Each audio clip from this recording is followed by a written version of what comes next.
On the first day of his apostolic journey to Spain, on Saturday, June 6, 2026, Pope Leo XIV spent time with staff, volunteers, and beneficiaries of a Caritas-run center that assists people experiencing homelessness and other situations of vulnerability. The Pope was welcomed by the Archbishop of Madrid, Cardinal José Cobo Cano, and by the director. After listening to their words of welcome, the Pope listened to the testimonies of Mierka, a woman from Cuba, of Kadri, a man from Senegal, who found support and a future at the center, and of Alicia, a volunteer representing the many people who sustain the Church's social outreach. Here is the full-text speech of the Pope. Your Eminence, Your Excellencies, dear brothers and sisters, I am truly delighted to begin my visit to Madrid here. As His Eminence said, anyone who is in Madrid is from Madrid, and so I too am here among you as another Madrilenian. Thank you, Madrid, for this welcome.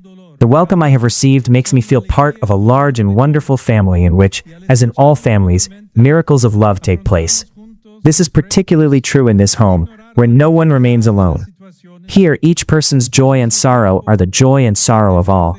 By listening to one another, we face challenges together without disregarding the complexity of situations, and at the same time, without neglecting the demands of charity and justice, in the context of dialogue with all those seriously concerned for humanity and for the world in which we live. Thus, Sedia follows the path of the gospel in the footsteps of Jesus, the Son of God who became man, not only to heal our illnesses and miseries, but to make them His own, except for sin, living as one of us in weakness and identifying with everyone who suffers, even to the point of saying, just as you did it to one of the least of these who are members of my family, you did it to me.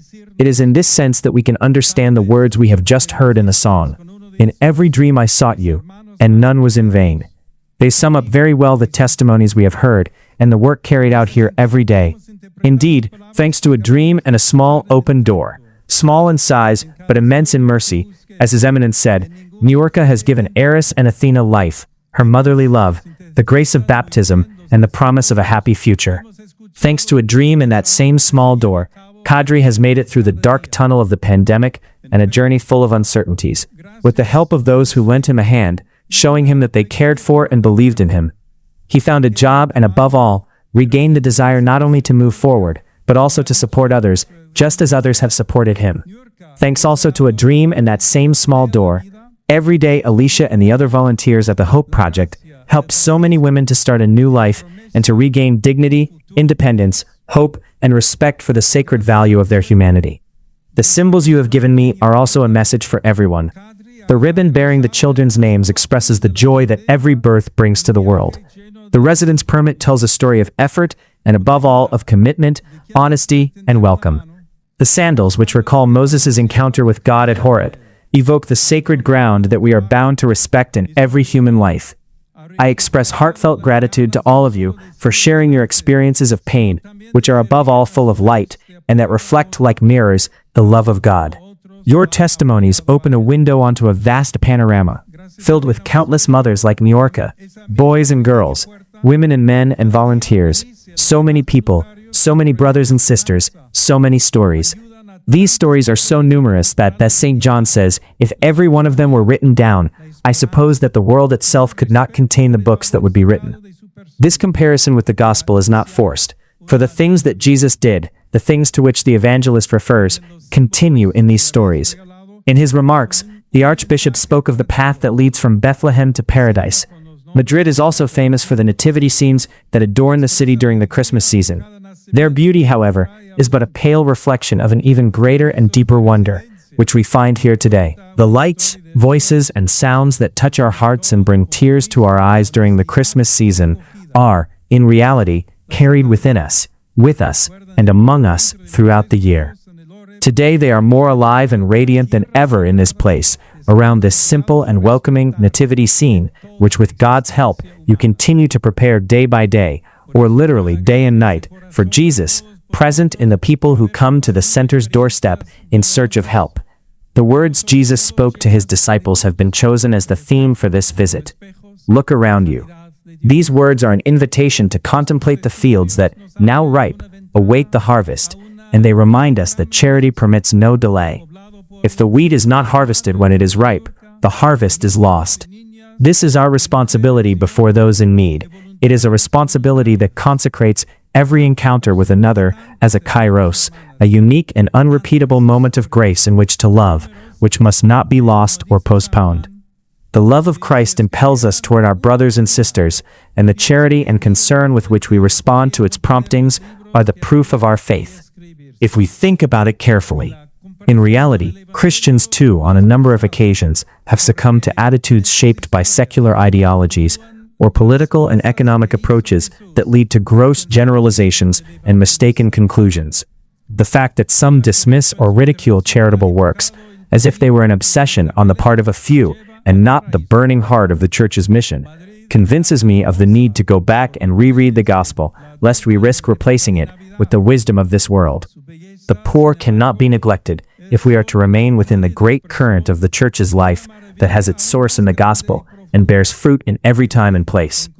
Jesus' words are also an invitation to cultivate a heart that is sensitive to the needs of others, keeping alive within us the desire for the good that God has placed in our very humanity, and that faith sets free and strengthens. Pope Francis said in this regard, "Faced with the mystery of life and the challenges of society, those who believe have a spring in their step, a passion, a dream to cultivate, an interest that impels them to personally commit themselves." He also warned of the danger of a flat, cold heart, accustomed to the quiet life, which is encased in indifference and becomes impermeable. A living heart is warm and beating, and it gives life. A cold heart is motionless, no longer pumps blood, and leads to death. But I would like to highlight one final aspect of the Lord's invitation. It is also a call to look those who suffer in the eye, and to make our assistance, above all, an encounter between brothers and sisters united in the Father's embrace. Pope Francis also greatly emphasized this point. He asked, "When you give alms, do you look the beggar in the eye? Do you touch his hand to feel his flesh?" And he concluded, "Alms are not the same as philanthropy. The person who receives the most grace from almsgiving is the one who gives, because he makes himself visible to the Lord's eyes." Those who truly love do more than give alms. They listen, they engage, they try to understand and deal with difficult situations and their causes. They consider not only material but also spiritual needs, and they work for the integral promotion of individuals. And we might conclude by looking to Mary, in whose charity all this finds its fulfillment, in her solicitous love at Cana, longing to follow in her Son's footsteps, close and present at the foot of the cross, to the very end. To her I entrust each one of you and your work in this land consecrated to her, hoping that the spirit of her universal motherhood may evermore animate the cry of faith. To her let us say, "Teach us to see you always as Mother, fountain of mercy, bosom of forgiveness, embrace of hope, gate of glory." My best wishes to all of you, and thank you for this witness of love. De Dios Todopoderoso, Padre, Hijo y Espíritu Santo, descienda sobre vosotros y os acompañe siempre. Amén.